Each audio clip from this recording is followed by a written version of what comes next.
Hello friends, कैसे हैं आप सभी। आज मैं आपको पॉजिटिव थिंकिंग पर कहानी सुनाने जा रही हूँ। इस कहानी को सुनने में आपको 5 से 7 मिनट तो लग सकते हैं, मगर मेरा दावा है कि इसे सुनने के बाद आपकी सारी टेंशन्स दूर हो जाएंगी। इस कहानी को अंत तक शांति से ज़रूर सुनिएगा। एक व्यक्ति काफ़ी दिनों से चिंतित चल रहा था, जिस वजह से वो काफ़ी चिड़चिड़ा और तनावग्रस्त रहने लगा था। उसे इस बात की परेशानी थी कि उसके घर के इतने सारे खर्चे थे और उसके घर पर कोई ना कोई मेहमान आता जाता रहता था। बस इसी वजह से वो काफ़ी परेशान रहता था तथा अपने बच्चे को भी अक्सर डांट देता था और अपनी पत्नी से भी ज़्यादातर उसका झगड़ा चलता रहता था। एक दिन उसका बेटा उसके पास आकर बोला, पिताजी मेरा स्कूल का होमवर्क करा दीजिए। वह व्यक्ति तो पहले से ही तनाव में था।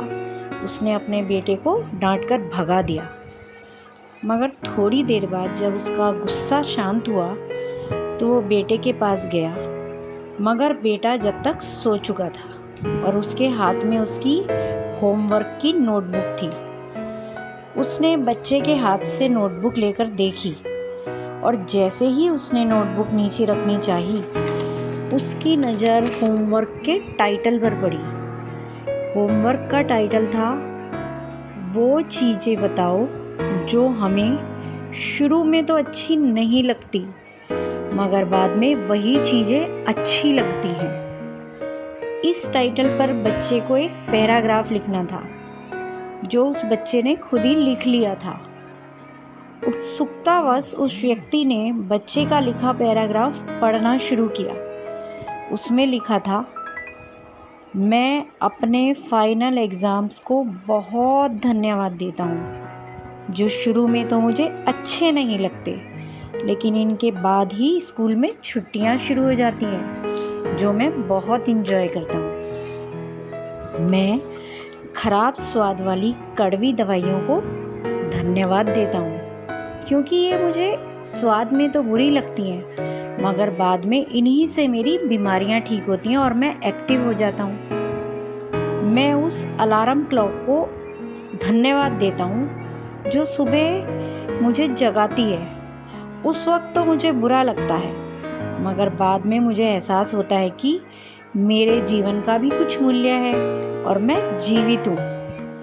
मैं ईश्वर को बहुत धन्यवाद देता हूँ, जिसने मुझे इतने अच्छे पापा दिए, क्योंकि उनकी डांट शुरू में मुझे बहुत बुरी लगती है, मगर बाद में वही मेरे लिए अच्छी अच्छी चीज़ें, खिलौने, कपड़े लाते हैं, मुझे घुमाने ले जाते हैं।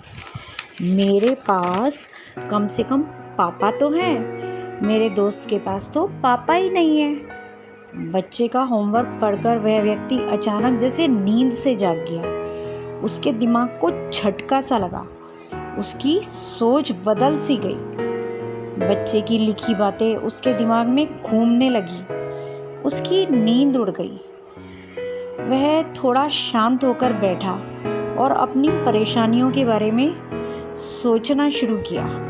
उसने सोचा, मुझे घर के सारे खर्चे उठाने पड़ते हैं, इसका मतलब मेरे पास मेरे परिवार वाले हैं और मैं उन लोगों के साथ बहुत अच्छा हूँ, उन लोगों से बहुत अच्छा हूँ जिनके पास ना घर है ना परिवार है, जो दुनिया में बिल्कुल अकेले हैं।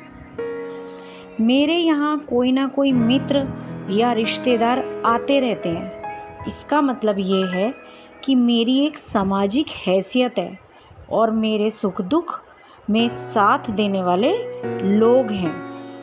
वो बार बार ईश्वर का धन्यवाद करने लगा। हे भगवान, तेरा बहुत बहुत धन्यवाद। मुझे माफ़ कर देना भगवान, मैं तेरी कृपा को नहीं पहचान पाया। उसके बाद उसने अपने बेटे को गले से लगा लिया। अब उसकी सोच बदल चुकी थी तथा सारा तनाव भी खत्म हो चुका था। दोस्तों, हमारे सामने जो भी परेशानियां हैं, हम जब तक उन्हें नकारात्मक नज़रिए से देखते रहेंगे, तनाव में घिरे रहेंगे तथा परेशानियां हल भी नहीं होंगी। मगर जैसे ही हम अपनी परेशानियों को एक सकारात्मक नज़रिए से देखना शुरू करेंगे, हमें उनमें से निकलने के रास्ते दिखने लगेंगे।